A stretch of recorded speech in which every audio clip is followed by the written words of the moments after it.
1991 में हमारा सबसे पहला स्टोर स्टार्ट हुआ हुरियोपेट में. He cleared all the debts along with the interest. Raju bhai had only one thing in his mind, that we have a 13 stores today spread across the city. Retail business संभालना, करना और उसको चलाना, it completely depends on a face value. लोग आपका चेहरा देख के आते हैं. इतना भाड़ा कैसे देगा? यही विरासत को साम्राज्य में बदलता है. वेलकम टू बिजनेस धर्मा. आज के हमारे गेस्ट एक ऐसे परिवार से आते हैं जिन्होंने सालों से अपने कस्टमरों का भरोसा जीता है और वक्त के साथ उस बिजनेस को और मजबूत किया है. इस कॉन्वर्सेशन में हम बात करेंगे फैमिली बिजनेस को ना कि सिर्फ कैसे संभाला जाता है बट कैसे बढ़ाया जाता है. हम जानेंगे वो सबक जो क्लासरूम में नहीं शॉप फ्लोर पे सीखा जाता है. आज हमारे साथ है मिस्टर सुमित जी नाहर, मानक मेवा के 3rd generation entrepreneur. Firstly thank you so much sir for coming here और बहुत अच्छा लगा आपको देख के. Thank you so much and welcome to the business Dharma. Thank you, sir. Of course, I would also love to thank you both, Akshay and Bharat, for having been invited, the Manak Meva group, for your podcast conversation of the business dharma. Of course, I, Sumit Nahar, I am just a face today, but whatever I will speak, whatever the experiences that I share, is on behalf of the entire Manak Meva group. I am just a face today. And once again, a very best wishes to you, good luck to you for your upcoming book, The Marwadi Edge. All the best for that. Thank you so much Thank sir. बहुत excited हूँ मैं आज Same मानक मेवा के history को जानने के लिए कैसे Same here. खड़ा किया है. आज मुझे मेरा बचपन याद आया. I am too very excited, sir. Fantastic. Once again, thank you for providing me this opportunity. Sir ये Thank you for आपका that. बड़प्पन है. बाकी मानक मेवा हैज प्रूवन कि वो क्या है इतने सालों से 3rd जनरेशन एंटरप्रेन्योर है Yes, आप. we are third generation. And इतना ट्रस्ट बिल्ड किया है कम्युनिटी में in terms of quality and service जो अभी हम और आगे जानेंगे. The brand speaks for itself. So thank you so much. Starting से शुरू करेंगे. कहाँ से मानक मेवा की जर्नी कहाँ से स्टार्ट हुई, किसने स्टार्ट किया, कैसे क्या हालात थे उस वक्त, बताइए हमको. I would love to do that, sir, because it जब भी अपने आप को बोलता हूँ या मेरे अंकल पापा को बोलते हुए सुनता हूँ तो मेरे रोंगटे खड़े हो जाते हैं sir. Okay. I'm sure I will be doing justice today for the hard work that my grandfather had done. I think somewhere I'll do the justification for him today. During late 1970s, 1970s. we come from a small village called as Kuchera, which is in Nagaur district. My grandfather, Shriman Lunkaranji Sahab Nahar, was in a huge debt, which somehow led him to have a great vision and do something big in life so that he can come out of that phase. Okay. Nothing was working out. I mean, he tried everything. उनके father, मेरे great grandfather, श्रीमान मानक चंद जी साहब नाहर, मानक चंद जी, मानक Okay. name comes from my great grandfather, Great. Loonkaran जी साहब के father. मानक चंद जी साहब नाहर को पैरालिसिस अटैक हो गया था. He was bedridden. So family में members भी ज्यादा थे. उस समय people used to have 8 children, 10 children. Correct. So of course my grandparents also had 8 kids of them, 5 sons and 3 daughters. Okay. Totally 8 kids they had. This is मानक जी के. लूनकरण जी. Okay, Loonkaran जी के. Loonkaran Okay. Ji. Nothing was working out. कर्जा दिन ब दिन बढ़ता जा रहा था. This is all which I have heard. मैं तो पैदा भी नहीं हुआ था. Correct. तो इसीलिए कहता हूँ कि रोंगटे खड़े होते हैं. It's been just 40-50 years from today, but the face that has changed. You yourself will be shocked and you will be experiencing a great thing in this conversation. Let me take you. We are very excited. So nothing was working out, and one fine day, one of our close relatives from Bangalore sends a telegram to him that why don't you come to Bangalore and look for some job or do any service kind of thing. अच्छा. वहां तो कुछ काम हो नहीं रहा है, आप यहाँ पे आ जाइए. With that vision, he came to Bangalore. He came to Bangalore and started immediately started a service. किसी के यहाँ पे नौकरी उन्होंने स्टार्ट की. ओके समय बीता और उनको ऐसा लगा एक दिन कि why not I sell my own product. तो immediate the product which came into his mind was ghee. My grandfather started selling ghee to all the people in the Bangalore city. जहाँ पे भी कोई फंक्शन होता था बड़ी क्वांटिटी में घी जाता था. ओके मेस में जाता था. मेस का मतलब है कि उस समय जहाँ पे भी वर्कर्स काम करते थे, माइग्रेंट्स लेबर्स काम करते थे, उनका चौका चलता था which was used to be in 4th floor 5th floor. और धीरे धीरे उन्होंने अपना ट्रस्ट कॉन्फिडेंस लोगों पे बिल्ड किया. लोगों को उन पे ट्रस्ट आना चालू हुआ, कॉन्फिडेंस बिल्ड हुआ लोगों का. उन्होंने धीरे धीरे अपना एक छोटा सा नेटवर्क चालू किया बैंगलोर में. अब घी बेचते बेचते थोड़ा घर में पैसा आना चालू हुआ. अभी तक उनके पास रहने के लिए कोई घर नहीं था, कोई यहाँ पे कोई उनका कोई ठिकाना नहीं था. रिलेटिव्स थे, कस्टमर्स थे और घी था. घी लोगों को बेचते और थोड़ा बहुत पैसा कमाते. This I am talking about 1980s now. He went back to Kuchera and सारे देनदारों का पैसा चुकाया. तब वहां पे भी लोगों में विश्वास, हमारे गांव में भी हमारे परिवार के प्रति एक नजरिया बदला. अच्छा। लोगों को विश्वास हुआ कि नहीं, लुंकरंजी साहब एक सज्जन पुरुष हैं. He is a good human being who can never cheat anyone in his life. वो एक विश्वास, वो एक नाम हमारा वहां पे जमा sir. That was the turning point in our life. Correct. Now घी बेचते बेचते उनके दिमाग में ये ख्याल आया कि राशन भी तो दे सकते हैं हम, किराने का सामान भी तो दे सकते हैं. जिस किचन में घी जा रहा है वहां पे राशन की भी तो जरूरत है. Correct. Then the concept of Manak provision came up. अच्छा. Before Manak Mewa there was Manak provision. Manak provision stores okay. which we run for almost 10 years, 8 to 10 years. उस प्रोविजन स्टोर में all the products like आटा, घी, शक्कर, चावल, दाल, हर चीज का सेल होता था.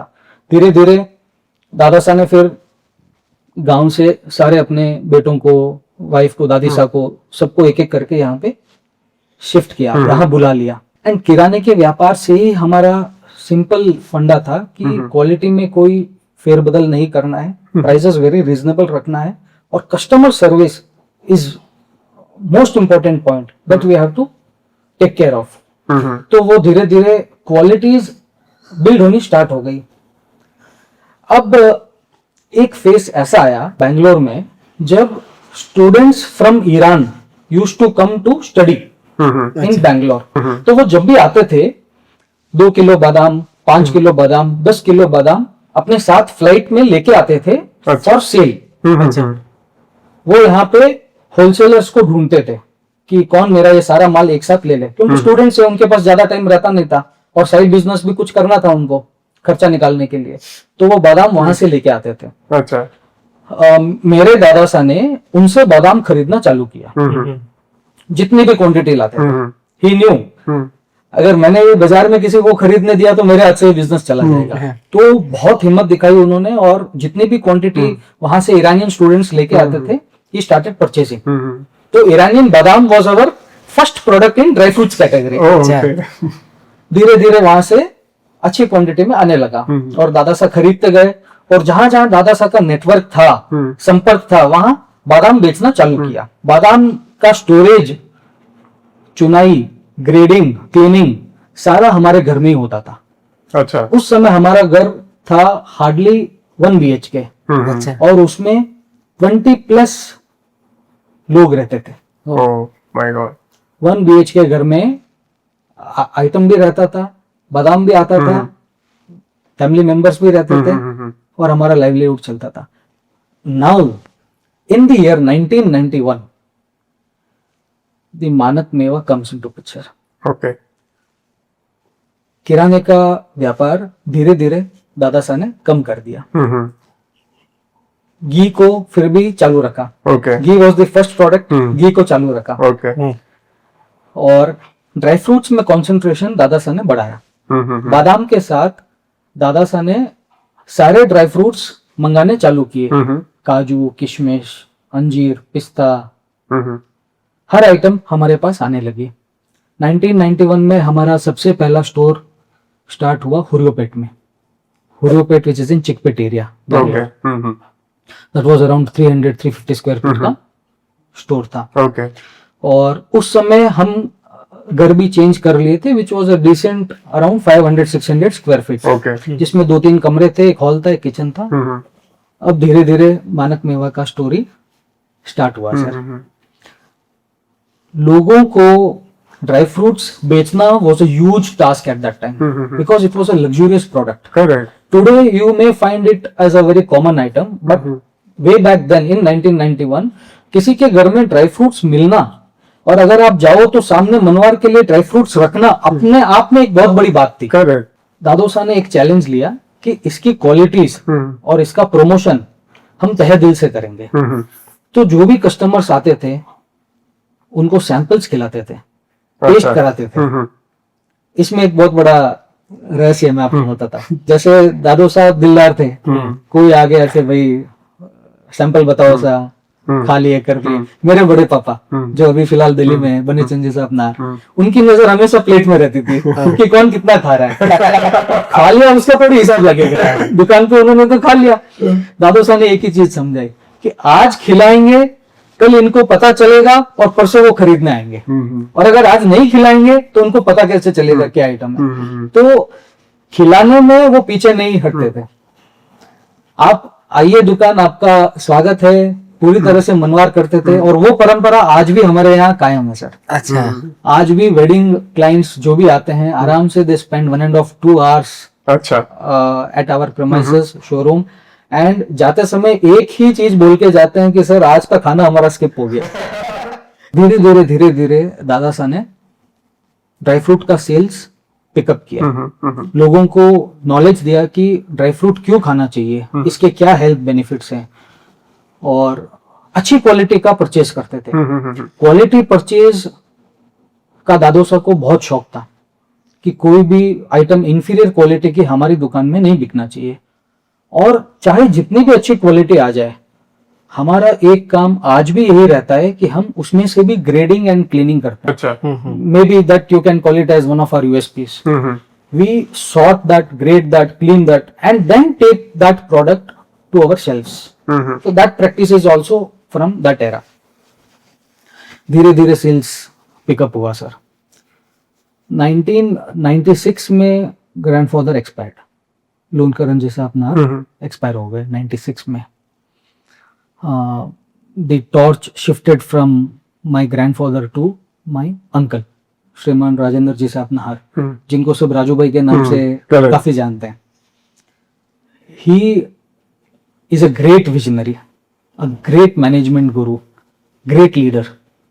He took that in charge from Loonkaranji and started running the show in a pure retail format to build a brand. उनका एक सपना था, मानक मेवा को हाउसहोल्ड नेम बनाना है, हर घर में मानक मेवा का नाम पहुंचाना है। कोई भी उनके काम में वो यही ढूंढते थे कि मानक मेवा का नाम कैसे जाए, भले वो गिफ्टिंग हो या मास डिस्ट्रीब्यूशन हो या वर्ड ऑफ माउथ पब्लिसिटी हो, या किसी भी और समाज में भी अगर कोई प्रमोशन का काम हो, तो हाउ कैन मानक मेवा नेम कम देयर। उनके दिमाग में सिर्फ वही चलता था। His management skills along with my father's leadership qualities gels very well. It's like two sides of a coin which cannot be separated. मेरे पिताश्री रेवंत मुलजी साहब नहार, Raju bhai handled the front end. He interacted with the customers. He explained them about the importance of the quality dry fruits and need of quality dry fruits, and how can they replace the dry fruit category with the junk in their life. He focused on that कि dry fruits खाने से क्या हो सकता है, and he started slowly bringing up the brand, building the brand. ये सिलसिला चला सर। फ्यू क्वालिटीज दैट मेरे दादा साहब ने सेट किए थे, which is helping us even today. No bargain. Okay. हमारी दुकान पे ये मतलब फेमस है, पूरे बाजार में, सोसाइटी में ये चीज फेमस है कि अगर मानक मेवा में 12,225 रुपए का बिल बनता है तो 225 रुपए आपको पहले देने हैं, फिर 12,000 रुपए देने हैं। ये मतलब आप समझो हमारी पुनवानी है या हमारा दादू साहब का ब्लेसिंग्स है हमारे ऊपर कि इवन टुडे जब से मैं दुकान संभालना चालू किया हूं या कोई भी दुकान संभाल रहा है, we didn't find single customer negotiating with us. Otherwise, you see in the shop, in the market, people half the time correct, keep negotiating. इतना ट्रस्ट बिल्ड हो चुका है Strict rule था, मतलब कोई भी आ जाए, anyone from any part of the society, any big person or anyone for that matter, छोटा बच्चा आए तो भी वही रेट है, बड़े बुजुर्ग आए तो भी वही रेट है. तो in fact that proved us correct also. लोगों के दिमाग में हमारे प्रति एक पॉजिटिविटी आई, एक अच्छी सोच आई कि यहाँ पे धोखाबाजी नहीं है, यहाँ पे कभी भी किसी भी समय कोई भी जाए एक ही रेट है, तो वो किसी को भी भेज देते लेने के लिए. राइट, वरना एक दिमाग में डर रहता है कि मैं जाऊंगा कि यार तो मैं जाऊंगा तो थोड़ा कम कराऊंगा. Correct. I tell you a recent story. In Jayanagar shop there was a new customer, first time comer in our shop. Purchasing के लिए आए, उन्होंने अपना परचेज वगैरह सारा किया, सब कुछ किया, बिलिंग कराया और कैश काउंटर के पास आए. उनके साथ और 2-3 कस्टमर्स खड़े थे जो पुराने थे. अब वो जो कस्टमर फर्स्ट टाइम परचेज किए, आउट ऑफ क्यूरियोसिटी, सर ಎಷ್ಟು ಕೊಡ್ಲಿ, बिल इष्ट आगे ಎಷ್ಟು ಕೊಡ್ಲಿ, हमारा सर ऊपर हुआ. ऐसा किसने पूछ लिया? तो यू विल नॉट बिलीव कि before we speaking anything, those customers who are standing beside, they are explaining this guy कि सर ಇಲ್ಲಿ ಬಾರ್ಗೇನಿಂಗ್ ಇಲ್ಲ, ನೀವು ಕೇಳಬೇಡಿ, यहाँ पे बार्गेन वाला सिस्टम नहीं है, आप यहाँ पे मत पूछिए, ये कम नहीं करेंगे, फिक्स रेट है और रीजनेबल रेट है. So that itself is a testimony for us today. Correct. I didn't speak a word, sir. Those people are helping me out in explaining that newcomer. और यही सबसे बड़ी कमाई है. This is Exactly, sir. speaking. Exactly. Immediately, my act was turn behind, look at my grandfather's face. I saw my grandfather's face. I thanked him. This is the learnings. These are the teachings that many elders teach us every day in our life. It's how we implement. Correct. That helped us, sir. And दूसरा point ये था कि quality में compromise मत करो, कोई भी inferior चीज मत दो. along with our co-workers who were also very dedicated, very keen on bringing themselves also up along with us. Correct. So everything went on very smooth. That phase, you can say, quantity वाला phase था. From quality तो था ही सर, we never compromise with the quality, but quantities भी हमारी अच्छी खासी बढ़ने लगी. तो and of course we were into multiple items. Wholesale trade भी काफी अच्छा पिकअप हुआ पूरे बाजार में, पूरे कर्नाटका में. Outside Bangalore also we started supplying.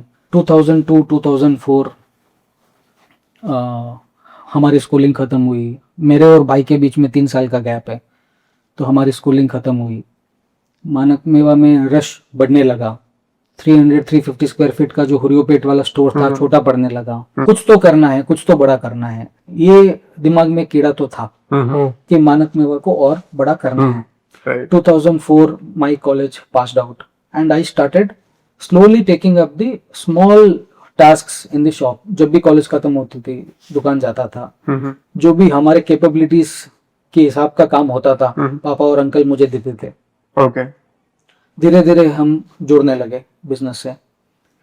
दो I am not from commerce background, I took up science. अच्छा. Interesting part, I took up science in after PUC. Okay. PUC of course I did PCMC science and then I did BE. Okay. So I'm from science background. Okay. But still घर पे रात को जब वो cash का थैला आता था हाँ. तो दिमाग वहीं जाता. राइट. भले मैं साइंस पढ़ाई कर रहा हूँ, लेकिन दिमाग वहीं जाता था कि यार ये काम अच्छा है. अभी बिजनेस घुस गया है खून में. अब मेरे खून में बिजनेस आना स्टार्ट हो गया. Me and my brother started doing small tasks of shop. After college hours जाते थे, काम करते थे. 2008 I passed out from my BE. पापा ने अंकल को बोला कि भाई अब कॉलेज हो गई है, जॉब तो कराना नहीं है, बैठेगा तो दुकान में, हम्म, तो इसको काम देना है। हम्म, अंकल ने बोला मोस्ट वेलकम, हम्म, काम तो है। ओके तो मैं और अंकल साथ में दुकान चलाते थे। Okay hmm, we use to complete each other. Okay, ये हुरियोपेट में। Julio Petri, Okay. 2009, an idea came up in my uncle's mind कि अपन दोनों है यहाँ पे तो भी काम चल रहा है, मैं अकेला था तो भी काम चल रहा था, बिजनेस को और ग्रो करते हैं, लोग बार इतनी दूर से आ रहे हैं, तो हम एक स्टोर एक्सटेंशन एरिया में करते हैं ताकि लोगों को भी इजी हो जाए। तो मैंने कहा अंकल आइडिया तो सही है, बट डर भी लग रहा था कि मैं कैसे चलाऊंगा दुकान। तो पापा को भी आइडिया अच्छा लगा और हमने 2009 में जयनगर शोरूम चालू किया। That was our first retail showroom outside the Chikpet area, Okay. In the extension area, second store. Second store basically. तो रेंट जैसे ही मेरे ताऊजी ने सुना, उनको खबर गई, उन्होंने फोन किया वहां से मुझे पर्सनली, पागल हो गया क्या, इतना भाड़ा कैसे देगा, और बहुत कुछ सुनाया in his own way. I was not able to sustain the pain of his words. I started crying. Then I thought, दुकान तो हो गई फाइनली, अंकल ने भी हाँ भर दी है, काम तो करना है, जो होगा देखा जाएगा। And it was a 1500 plus square feet shop, अच्छा, showroom basically of only dry fruits. Oh. That itself was a star mark in our cap. हमने ज्वेलरी का शोरूम देखा है, सिल्क साड़ीज का शोरूम देखा है, ड्राई फ्रूट का शोरूम क्या होता है। लोगों में एक वो हलचल मच गई कि मानक मेवा ने ड्राई फ्रूट का शोरूम खोला है 1500 स्क्वायर फीट का जयनगर एरिया में। दैट इटसेल्फ क्रिएटेड अ बज in the market. Correct. And तब तो अनऑर्गेनाइज्ड मार्केट ही था ड्राई फ्रूट्स। बहुत ज्यादा अनऑर्गेनाइज था। करेक्ट। आई थिंक अभी सब लोग इस चीज से भाग रहे हैं कि इतनी बड़ी फैमिली, सबको न्यूक्लियर फैमिली चाहिए, The कुछ बन सकता importance है। of heritageal business, the heritage business, the generational business, correct. they should not run behind the job. Of course, it has its own plus and minus, its own Correct. pros and cons. But the generational business है, उसका importance समझना बहुत जरूरी है. That's a legacy that we have to take it forward. मेरे को बताइए, जब आपके दादाजी ने एक स्टोर दी और उसको संभाला, फिर सेकंड स्टोर आपने स्टार्ट किया, आज कितनी स्टोर्स है? Exactly, sir. In between that, when my brother came after his studies, again that story. Okay. He spent 6 months, 8 months, maybe 1 year or so with Raju bhai in Okay. city. उसको भी ये लगा कि भाई मैं भी कुछ करूं, मैं भी बाहर जाऊं, मैं भी कुछ करूं. He started coming to Jayanagar store for experience कि बाहर कैसा होता है. I started in search of new customers. I started visiting people. I started visiting companies. I started visiting MNCs. उस समय बिग बाजार, फूड वर्ल्ड और 2013 में बिग बास्केट, ये सब कंपनीज स्टार्ट हुई थी. तो मेरा एक सपना था कि भाई इनको अगर ड्राई फ्रूट चाहिए तो मुझे ही देना है, मैं इनको सप्लाई करूंगा ड्राई फ्रूट्स. और वो बहुत अच्छा बिजनेस था sir. It was a huge quantity driven business. Correct. 2013 में we came up with a centralised warehouse concept. I shifted to warehouse okay. and I started handling the entire purchase part of the Manak Meva. My brother started handling the Jayanagar showroom. Okay. So from 2013 till today, 2026, we are today on 13 stores wow. and 3 stores in Indore, okay. MP. The relatives over there are handling those stores. Okay. 70s to today 2026. I can say it's a journey of say debt to legacy. Right right. I can call this conversation, entire conversation, as a debt to legacy. That to a legacy business. Yes. Yeah. Yes. Very interesting. Sir एक question है, generally बहुत youngsters family business सोचते join करना नहीं करना, अगर वो join करे तो उनको क्या चीजें ध्यान में रखनी चाहिए? क्योंकि क्या होता है, यंगस्टर्स होते हैं, उनको गर्म हो रहता है कि आज मैं जाऊँ रातों रात पापा ने जो बिल्ड किया, नहीं नहीं आप गलत कर रहे हो, मैं सही हूँ मेरा, और फिर वो डिसअपॉइंटमेंट भी होते हैं. Correct, exactly sir. देखिए यहाँ बात आती है ईगो की. अब किसी की भी फेवर में वो डिसीजन जाएगा तो दूसरा नाराज होगा, ये पॉइंट तो रहता है. तो it's again 2 sides of a same coin. You have to manage your personal ego you have to put forth your vision, put forth your planning in such a way that the elders are not hurt. The sentiments of them is not getting hurt. There's something to learn for the elders also, and there's much to learn the younger ones also. Correct. The younger one should learn that he has to come up with a creative idea. Mm-hmm. He has to put forth his idea. He has to be motivated. He has to take the business ahead Right. in his own, from his own ideas. Right. And the elder people should not demotivate him.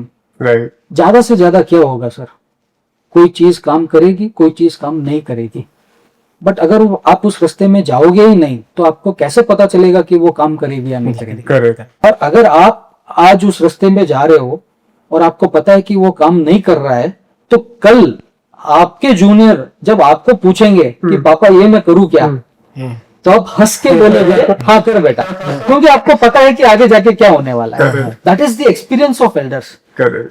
That is their wisdom. Even today, you will believe it or not, we sit all of them together. Okay. We discuss things. And Raju bhai, before passing any judgment, he looks at everyone's face. Okay. बोलिए कैसा लगा, बोलिए कैसा लगा, आप बोलिए क्या करना. हम्म So that way it's a collective decision. So that is how it works. It has never been a dominating nature in our family. Never ever. That's why Manak Meva is what Manak Meva is. Exactly sir. And वो दिखता है, वो customers तक भी पहुंचता है. अब मेरे को आप बताइए, रिटेल का क्या एक्सपीरियंस है? What is retail business? Retail is a fun game. Okay. It's a huge challenge. Let me be very clear with you. It's not that easy. Morning 9:30 को शॉप ओपन करना है आपको. दिन भर वहां पे आपको समय देना है. जितने भी लोग आए, अलग अलग प्रकार के लोग, कस्टमर्स, उनकी डिमांड्स को मीट करना है, उनको सेटिस्फाई करना है और एक अच्छा उनको शॉपिंग एक्सपीरियंस देना है. In all this process from morning 9:30 or 10, whatever your business hours are, till night 9, you have to be yourself excited. You yourself have to be every time on a smiling face. Okay. You cannot afford to be low. The face value is most important in any retail business. आज बादाम, काजू, किशमिश हर दुकान में मिलता है. ऐसा तो नहीं है कि सिर्फ मानक मेवा बेच रहा है, हर दुकान में मिलता है. बट मानक मेवा ड्राई फ्रूट्स के अलावा, बादाम के अलावा एक खुशी भी देता है, राइट. एक ट्रस्ट भी देता है, एक स्माइलिंग फेस भी देता है, एक कॉन्फिडेंस देता है लोगों में कि भाई आपने जो ये डिसीजन लिया अच्छा लिया. तो retail business is not just about transacting the good, या आप कोई प्रोडक्ट नहीं बेच रहे हो, आप अपना कैरेक्टर सामने लेके आ रहे हो. Correct. The character with in you बहुत इंपॉर्टेंट है sir. Not everyone can have that character with in him. Correct. It's like a practical MBA. Just imagine 500 plus walk-ins, 700 plus walk-ins every single day, and everyone shooting different types of questions, different expectations, and you need to satisfy them and give them a good business experience. And again, sales team, the logistics team, the merchandising team. It's all a collective effort in a retail. It's all a collective effort. Basically, it should be a good shopping experience for a customer. Retail business संभालना, करना और उसको चलाना, it completely depends on a face value. लोग आपका चेहरा देख के आते हैं. Correct. In that case, for example, a customer coming inside a shop at night, just before you closing the shop, maybe 8:45, 9 o'clock. As soon as he enters the shop, first thing he will do is look at you, greet you, because that has been the practice since many years. Correct. You have to have that smiling face on you. You have to have that zeal on you, and you have to welcome him with the same zeal that you had in the morning 9:30. और sir ये आप replicate कैसे करते हो? अभी आप अकेले हो कर लोगे, आप आज एक स्टोर से 13 स्टोर पे गए हो, आपके पास हर स्टोर पे एक एवरेज 6 7 8 10 लोग रहेंगे, उसको कैसे रिप्लिकेट करते हो जब आप उनको ऑनबोर्ड भी लेते हो?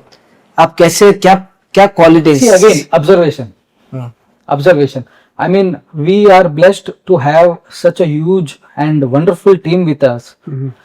We have not taken any outsider into our any branch. It's all our own team, our own employees, our own old employees who are there with us since more than 20 years. Okay. They have seen us. They have seen my dad, my grandfather, my uncle standing on their feet, conversing with the customers, greeting them, listening to the requirements, attending them. They have observed. And once they start doing that in their own field of sales or accounts, whatever it is, we start picking them. Right. That is the whole catch. It is the only observation part. And of course, training is required. At times, we do give training to them. We correct them. We make sure that they keep up to the Manak Meva standard. And so far, so good, sir. Sir ऐसा कभी हुआ है कि as per मानक मेवा का जो standard है या कभी ऐसा है एंड वी हैव फील्ड कि आपकी टीम से या कुछ, तो have you got back to those customers and saying कि हाँ हमारे साथ ऐसा चीज हुआ है और उसको रेक्टिफाई भी किया है? या Yes, sir. Friend being vulnerable कि सर हाँ हमसे ये चीज गलती हो गई या टीम से एरर हो गया एंड अपफ्रंट ऐसा? Yes, sir. होता है. See, in any retail business or any business for that matter, the highest level of a teacher is customer himself. Customer himself will teach you what is right and what is wrong. Natural item है sir. Natural item है. कभी कभार कोई commodity में कुछ 19-20 हो जाता है तो immediately we accept that and take back the return goods from the customer with no questions asked. That has been the principle from day one. आपको अगर क्वालिटी सही नहीं लग रही है तो आप बेझड़क वापस लेके आइए. We will take it back. तो उससे और ट्रस्ट बढ़ जाता है कस्टमर का. Yes yes yes yes yes. I think retail, जैसे आपने बोला, it's pure trust and क्या एनर्जी पास करते हैं कस्टमर को, उसका रिक्वायरमेंट. Very well done. से व्यापार में परंपरा का विश्वास और आधुनिकता की रफ्तार, यही विरासत को साम्राज्य में बदलता है. विरासत था, अब साम्राज्य बना है. मानक मेवा के जर्नी में इनोवेशन रहा है. Meaning your grandfather, he tried many products from ghee to provision to dry fruits. अभी आपका क्या फ्यूचर में विजन है फॉर मानक मेवा? See, that is a never ending process. Customer any given point of time demands something new every day. So we are even today always trying to bring up something new, whether it is product, packaging, service, facility, technical thing, anything for that matter. We try to innovate, we try to renovate ourselves, we try to change every single day. So that's the best part of our management, which helps us to drive further. जैसे Manak Happy Bites. Manak Happy Bites was the concept introduced in 2000s. Okay. In any wedding you see, not to boast about, but it's a fact. Any wedding you see, 8 out of 10 weddings you will find Manak Happy Bites in the Manwar. Manwar में वो Happy Bites आते ही हैं. Right. तो that is a huge industry, huge potential industry wherein we can do everyday R&D, and we are into that process. So that's a never ending process, sir. Right. Dry fruits, flavored nuts, now Manak Happy Bites, the chain goes on. Okay.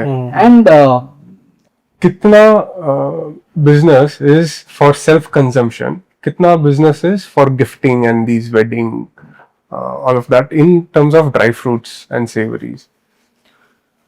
see, self consumption is all about the awareness that you create. Self consumption पहले इतना नहीं था. जैसे कि मैंने बताया कि dry fruit used to be like a royal item, a luxurious item. today it's an household item. Mhm. Why? Because it's all the promotion, the awareness, the health benefits, Mhm. the benefits which dietitians tell you, the benefits that gym trainer tells you. Mhm. It's all about awareness. So Right. self consumption to day by day बढ़ ही रहा है. The percentage is increasing like anything. And of course, on the same hand, the gifting and the wedding consumptions are also increasing. Okay. Gifting में the presentation is all that matters. Mhm. We are also coming up with new innovative packaging, of course, with all your support, Creatica Designs. Conceptual packagings are very important in Right. today's time. You can't just give dry fruits in any box. It should be a good experience for them to unbox that, feel that yes, they have got something. And especially in corporates, gifting बहुत चलता है. Right. Let's talk about COVID. COVID के बाद में personally I feel कि health as an industry बहुत boom हो गया है. लोग बहुत ज्यादा ध्यान देने लग गए खाने पीने पे. And Samir, I feel your industry also picked Yes, up of really Yes, fast. of course. What was your experience about it? As a disease, it was very bad. As a virus, it was very bad. भगवान करे ऐसा दौर कभी नहीं आए. Correct. But positively speaking अपने business के लिए, फूड इंडस्ट्री के लिए, हेल्थ सेक्टर के लिए, खाने पीने के मामले में लोगों को अवेयरनेस बहुत ज्यादा आ गई. Right. People started taking it seriously. Correct. बादाम, अंजीर, खजूर भिगो के खाना है मतलब खाना है. मतलब वो आदत सी बन गई. फिर Mhm. Every day morning dining table पे रहना ही है उनके. मतलब you said it right sir. Right. तब दी Covid taught them a big lesson Correct. in terms of their health, Importance of life. importance Right. of life. Right. And that is the period when our online sales also started picking up. Mhm. We felt the importance of the e-commerce, Mhm. and it's also a good business today, sir. Right. Right. We also became very serious about the nutritional benefits Mhm. of any product that we sell, Okay. Mhm. because everywhere we see it's all health that is being talked about. Right. Right. Sir, एक family business को grow करने के लिए और आपने 1 store से 13 stores, एक process, systems, SOP कितना इम्पोर्टेंट और क्या है? अगर कोई फैमिली बिजनेस चला रहा है, आपके हिसाब से क्या क्या चीजें उनको ध्यान रखने चाहिए अगर उनका विजन है कि इसको बहुत बड़ा ग्रो करना है आपके ब्रांड की तरह? Family business again it's not just a commodity. Commodity तो एक सिर्फ माध्यम है आपको लोगों तक पहुंचने का.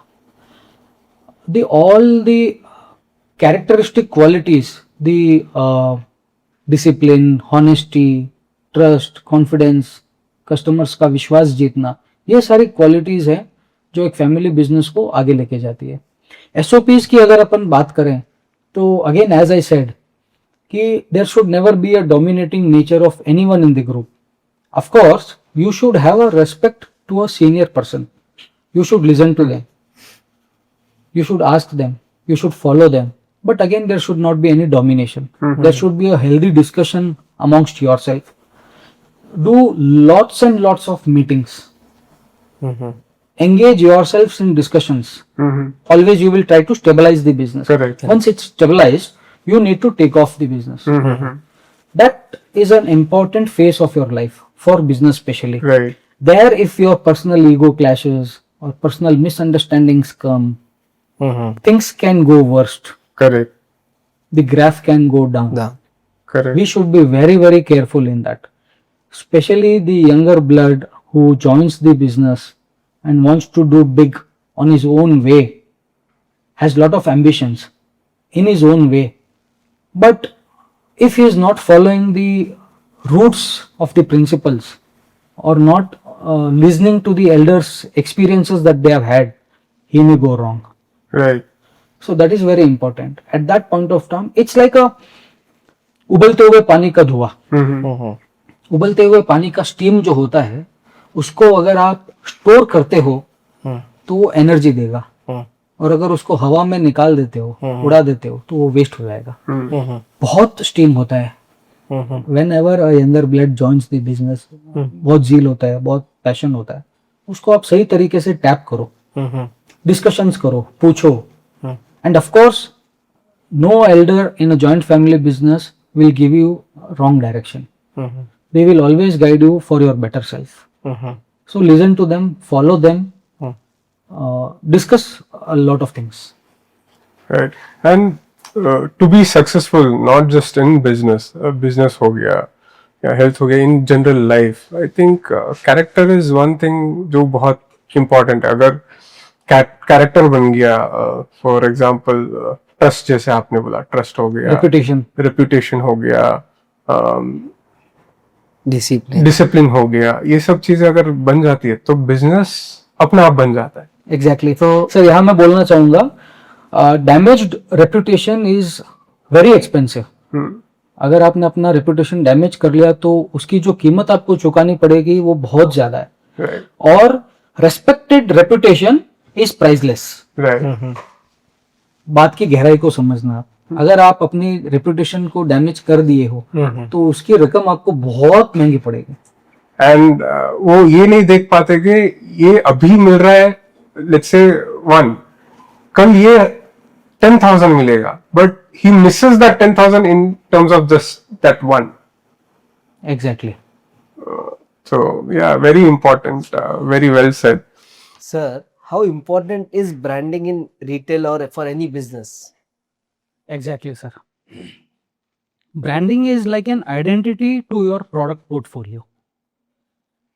Branding is nothing but keeping on hitting the crowd's mind each and every time. Branding is a repetition of your principles, your product, your quality, your services. That is called as branding. ठीक है, आज के समय का branding को देखने का नजरिया बदल गया है, तौर तरीके बदल गए हैं, बट ये पहले से होते आया है sir. Any brand for that matter, any big brand you take, even today they do their marketing, they do advertisements, they are into social media just because they want to keep the ball rolling. So there the question of branding comes. Branding से याद आया कि why not we play a quick rapid fire. अच्छा. Okay. I would love to do that with you both. तो Why not, sir? Yeah, बताइए. yeah. अभी आप host हो गए. Just एक immediate idea आया. So I think it will be an interesting part. You yourself will realize the importance of branding. Sure. Are you ready, sir? Yes, sir. We are ready. Done. I will tell you a product name. Immediately reply with a company name which clicks in your mind. Okay. Sure. So let's play that. Okay. To start with, cheese, Amul, toothpaste, Colgate, आटा, आशीर्वाद, आशीर्वाद. नमक, Tata. dry fruits. मानक मेवा. See, dry fruits मतलब मानक मेवा. मेरे लिए ये ब्रांडिंग है. Right. This is the importance of branding. A brand means it's an lifelong engraved thing in anyone's mind. Correct. Very thankful to all the happy customers. I would like to thank them from bottom of my heart to having believed in our brand. It's not an easy task, sir. It's not an easy task. I mean, we ourselves cannot believe sometimes that is this a brand name? Is this what we are doing hard work for? If this is the thing, we should do more. Yeah. Yeah. अभी आपका मानक मेवा के लिए गोल क्या है next 5-10 years के लिए? Yes, good question, sir. These 5 to 10 years are very crucial in my own life for me to set a base for my next generation who's coming in. The fourth generation of Manak Meva. They are also very interested and keen to join the business. Already वो खून में आ गया है और नहीं भी आया है तो हम लेके आ जाएंगे. Talking about the promotion part, today if Manak Meva is standing at 2,000 million rupees a year, of course I would take a challenge to make it 5,000 million rupees a year in coming 5 to 10 years. That is my personal goal. So I want to reach to more and more happy customers. I want to see more and more happy faces, more and more people trusting us and buying our quality and getting to know the quality products availability. That is very important. I need to, simple है sir, मुझे वही काम करना है जो मेरे दादा साहब ने 1990 में किया था. बस वो मुझे स्टोरी रिपीट करनी है आने वाले 10 सालों में. And mainly values also. पिछले 9-10 years से बिजनेस कर रहे हैं. After meeting so many people, after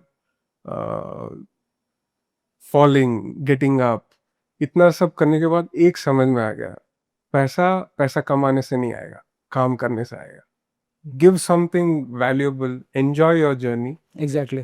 पैसा तो बाई प्रोडक्ट है, it will run behind you. जिस दिन पैसे के पीछे भागे उस दिन सब छूट जाए. सब छूट जाएगा. आपको अपना लक्ष्य क्लियर रखना है दिमाग में, ऐसा अपने आप फॉलो करेगा.